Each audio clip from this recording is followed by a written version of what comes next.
Hello everyone, welcome back to your own channel. आज हम करने जा रहे हैं आपकी वर्कशीट नंबर 54 विषय गणित कक्षा 9। हमारी डेट 24 दिसंबर के लिए। तो चलिए शुरू करते हैं। आज की वर्कशीट में जो हमारा टॉपिक है वो है गुणनखंड प्रमेय का प्रयोग करके त्रिघाती बहुपदों का गुणनखंडन। ठीक है, कैसे गुणनखंडन करते हैं जो बहुपद हैं त्रिघात वाले, जिसकी घात कितनी है, 3 है।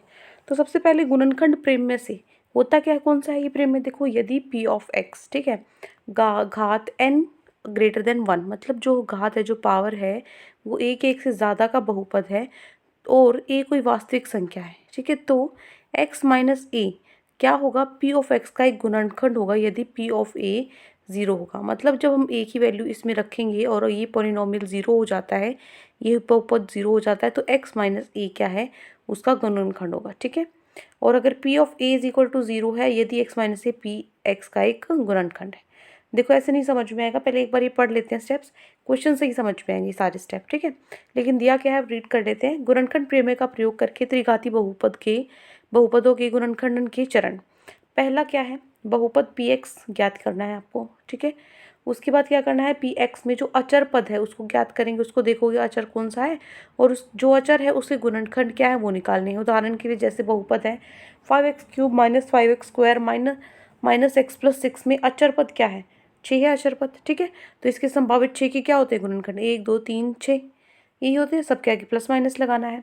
अब दिए गए बहुपद में कोई एक गुणनखंड मान लीजिए a और उसे x के स्थान पर रखना है आपको। ठीक है, जो भी x जो a है हमारा गुणनखंड, उसको x की जगह पर रखोगे, इसमें पुट करोगे तो ये कितना आना चाहिए, 0 आना चाहिए। यदि इसके 0 आ गया तो इसका मतलब जो हमने a लिया था, तो अगर हम x माइनस a करेंगे वो क्या होगा, बहुपद का गुणनखंड होगा। ठीक है, उसके बाद जो बहुपद की घात है उसके बराबर गुणनखंड ज्ञात करने हैं हमें, x minus C X minus V X minus C, क्योंकि 3 है घात तो 3 गुणनखंड होंगे इसके। तो p ऑफ x को आप क्या रखोगे, k बराबर जो इसकी गुणनखंड है वो रखोगे। ठीक है, ऐसे लिखना है जहाँ पर जो k है वो स्थिर है, तो k का मान निकालना है हमें। p ऑफ x में abc के अलावा x का कोई भी एक मान रखिए और k का मान ज्ञात कीजिए। ठीक है, क्या करोगे यहाँ पे देखो, इस उदाहरण से सीखते हैं हम। उदाहरण जैसे है, आपको दिया गया है कि x³ minus 6x² plus 11x minus 6 का गुणनखंडन कीजिए। अब देखो मान लीजिए f ऑफ x जो है ये हमारे पास है। ठीक है, तो f ऑफ x में जो -6 है वो क्या है, अचर पद है। ठीक है, और -6 के गुणनखंड कितने हैं, 1 2 3 4 1 2 3 6। ठीक है, प्लस माइनस में।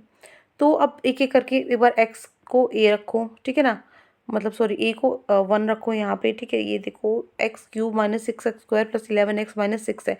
इसके अंदर क्या करूँगी मैं, x की जगह पे इस पूरे में 1 रखूँगी। 1 रखने के बाद 0 आया तो इसका मतलब ये f(x) का गुणनखंड है। इसी तरीके से f(x) में 2 रखेंगे हम यहाँ पे। ठीक है, 2 है तो ये वैल्यू पुट करने पर गुणनखंड आया है यहाँ पे। फिर 3 और 6 पुट करना है, 3 करने पर आया है, देखेंगे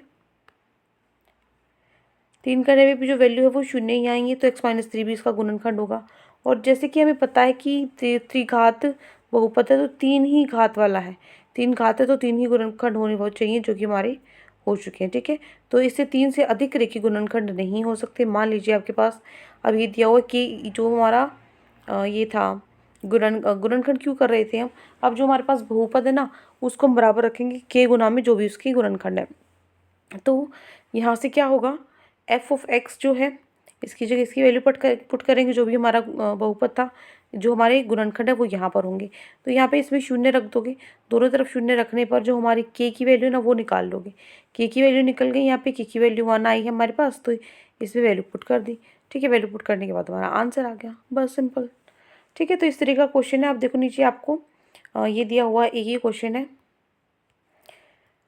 गुणनखंड प्रमेय का उपयोग करते हुए बहुपद आपको दिया हुआ है ये, और एक ये दिया हुआ है, इसका गुणनखंडन करना है। ठीक है, चलो स्टार्ट करते हैं। देखो क्या दिया हुआ, x³ minus 2x² minus x plus 2। ठीक है, तो इसके अंदर अचर क्या है, 2 आपका अचर है और प्लस 1 माइनस 2 क्या होंगे, इसके संभावित गुणनखंड होंगे। तो अब x को पहले 1 पुट करेंगे, वैल्यू पुट करी इसके अंदर 1, तुम्हारा 0 आता है, 0 आ गया तो इसका मतलब जो ये x माइनस 1 है, यहाँ पे प्लस था तो माइनस वाला हो गया, x माइनस px का गुणनखंड है। फिर -1 पुट करेंगे, -1 इसके अंदर पुट करा, यहाँ पे भी 0 है, इसका मतलब ये भी px का गुणनखंड है। फिर x को 2 पुट करेंगे, 2 पुट करने पर 0 आया, इसका मतलब ये भी गुणनखंड होगा। ठीक है, उसके बाद है p ऑफ x। अब हमारे पास थे, हमें निकालने कितने थे, 3 ही गुणनखंड निकालने थे, क्योंकि घात थी जो वो 3 थी, तो 3 गुणनखंड हमारे हो गए। तो अब हम क्या करेंगे, ये हमारे पास इक्वेशन होती थी, इसको हम इसके बराबर रखते थे, गुणनखंड के बराबर गुणा में के। तो यहाँ से इन सबको क्या करना होता था, x को शून्य रखना होता था, जहाँ जहाँ पे x से शून्य लगा दिया हमने और जो बच गया उसको सोल्व करते हैं। तो जो k का मान है वो कितना है हमारे पास, 1 आया। ठीक है, तो अब फर्स्ट से अब ये जो हमारी इक्वेशन है, ठीक है, इसमें क्या हो गया, एक 1 बोला हो गया, जैसे x-1 x+1 x-2।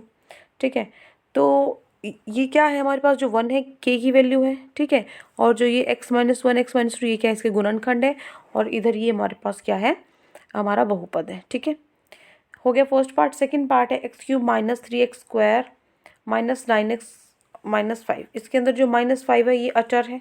ठीक है, तो इसके संभावित गुणनखंड निकाल लिए। तो x की वैल्यू कितनी आई, एक बार 1 पुट करोगे इसके अंदर, x की वैल्यू 1 पुट करो तो आंसर कितना आ जाएगा, -16 आ जाएगा। ठीक है, तो -16 आया, शून्य तो नहीं आया, तो x-1 p ऑफ x का गुणनखंड नहीं है। उसके बाद x-1 वैल्यू पुट करो तो आपके पास 0 आ गया, बिल्कुल। ठीक है, फिर x को 5 पुट करेंगे, ये क्या है, 0 वाले के लिए x+1 p x का गुणनखंड है। ठीक है, 5 का यहाँ पे लिखा हुआ है। सो अब 5 वैल्यू पुट करेंगे तो भी हमारे पास शून्य आया, तो ये भी p ऑफ x का गुणनखंड है। ठीक है, -5 पुट करेंगे हम पुट, तो माइनस ये हमारे पास वैल्यू है 240, तो ये भी क्या है, p x का गुणनखंड नहीं है क्योंकि शून्य नहीं आया।